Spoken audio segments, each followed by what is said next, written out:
Hi అండి, అందరికీ నమస్కారం. Welcome back to my YouTube channel. So మనకి జూన్ 12, 2024 డిపార్ట్మెంట్ ఆఫ్ పోస్ట్స్ నుంచి ఒక సర్క్యులర్ అయితే రిలీజ్ చేయడం జరిగింది. ఇది వచ్చేసి 2024 వేకెన్సీ ఇయర్లో ఎంటీఎస్, పోస్ట్ మ్యాన్ అలాగే మెయిల్ గార్డ్ వేకెన్సీస్ ఫిల్అప్కి సంబంధించింది. సో ఈసారి మనకి చాలా ఎక్కువ number of post man, mail gourd అలాగే ఎంటీఎస్ క్యాడర్ వేకెన్సీస్తో రిక్రూట్మెంట్ నోటిఫికేషన్ అయితే రాబోతుంది. ఎందుకంటే మనకి 2022 అలాగే 2023 వేకెన్సీ ఇయర్లో చాలా వేకెన్సీస్ అనేవి ఫిల్ అవ్వకుండానే మిగిలిపోయాయి. అండ్ ప్రజెంట్ రిక్రూట్మెంట్ నోటిఫికేషన్లో ఆ వేకెన్సీస్ అన్నీ ఫిల్ చేస్తున్నారు కాబట్టి ఎక్కువ నెంబర్ ఆఫ్ వేకెన్సీస్తో మనకి నోటిఫికేషన్ అయితే వస్తుంది. వన్స్ నోటిఫికేషన్ రాగానే నేను ఛానల్లో అప్డేట్ అయితే చేస్తాను కాబట్టి ఛానల్ ఇంకా ఎవరైనా సబ్స్క్రైబ్ చేసుకోకపోయి ఉంటే సబ్స్క్రైబ్ చేసుకోండి.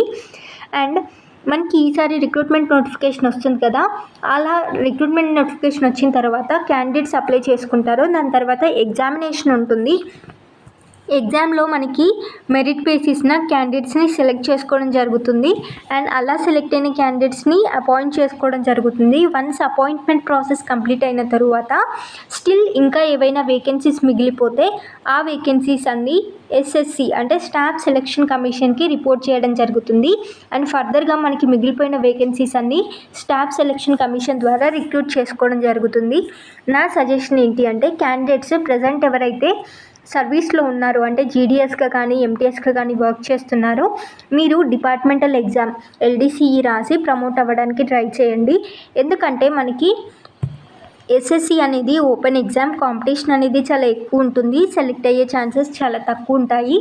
అదే ఎల్డీసీఈ ఎగ్జామ్ అయితే ఓన్లీ డిపార్ట్మెంటల్ క్యాండిడేట్స్ మాత్రమే రాస్తారు అండ్ కాంపిటీషన్ అనేది చాలా తక్కువ ఉంటుంది అండ్ సెలెక్ట్ అయ్యే ఛాన్సెస్ చాలా ఎక్కువ ఉంటాయి. సో మీరు కొంచెం ప్రిపేర్ అయ్యి డిపార్ట్మెంట్ ద్వారానే ప్రమోట్ అవ్వడానికి ట్రై అయితే చేయండి. అండ్ అంతేకాకుండా ఈసారి ఈ రిక్రూట్మెంట్లో ఇంకో ప్రత్యేకత కూడా ఉంది. అదేంటి అంటే మనకి 1 year రిలాక్సేషన్ కూడా ఇచ్చారు.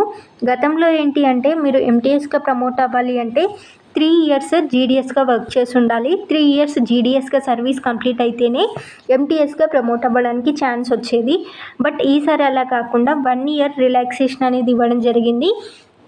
ఎంటీఎస్కే కాకుండా పోస్ట్ మ్యాన్ అలాగే మెయిల్ గార్డ్కి కూడా రిలాక్సేషన్ అయితే ఇచ్చారు. సో ఇక్కడ చూడొచ్చు, MTS with 2 years of service shall be eligible for appearing in the LDCE exam for promotion to the posts of postman or mail guard. మనకి 2 years ఎంటీఎస్గా service complete చేసుకున్న candidates అందరూ LDCE exam రాసి postman or mail గార్డ్గా promotion అయితే పొందొచ్చు. And అంతేకాకుండా 4 years జీడీఎస్గా సర్వీస్ కంప్లీట్ చేసుకున్న క్యాండిడేట్స్ ఎల్డీసీఈ ఎగ్జామ్ రాసి మనకి పోస్ట్ మ్యాన్ ఆర్ మెయిల్ గార్డ్గా కూడా ప్రమోట్ అవ్వచ్చు. అండ్ అలాగే 2 years జీడీఎస్గా సర్వీస్ కంప్లీట్ చేసుకున్న క్యాండిడేట్స్ ఎల్డీసీఈ ఎగ్జామ్ రాసి ఎంటీఎస్గా ప్రమోట్ అయితే అవ్వచ్చు. సో మంచి ఆపర్చునిటీ అండి. సర్వీస్లో ఉన్న క్యాండిడేట్స్ అసలు మిస్ అవ్వకుండా కొంచెం మంచిగా ప్రిపేర్ అయ్యి సెలెక్ట్ అవ్వడానికి ట్రై చేయండి. ఫర్దర్గా మీకు ఇంకా ఏవైనా డౌట్స్ ఉంటే కమెంట్ సెక్షన్లో కమెంట్ చేయండి, లేదంటే ఇంకా ఏవైనా అప్డేట్స్ కావాలన్నా కూడా కమెంట్ చేయండి. నేను తప్పకుండా ఆన్సర్ చేయడానికి ట్రై చేస్తాను. Thank you very much.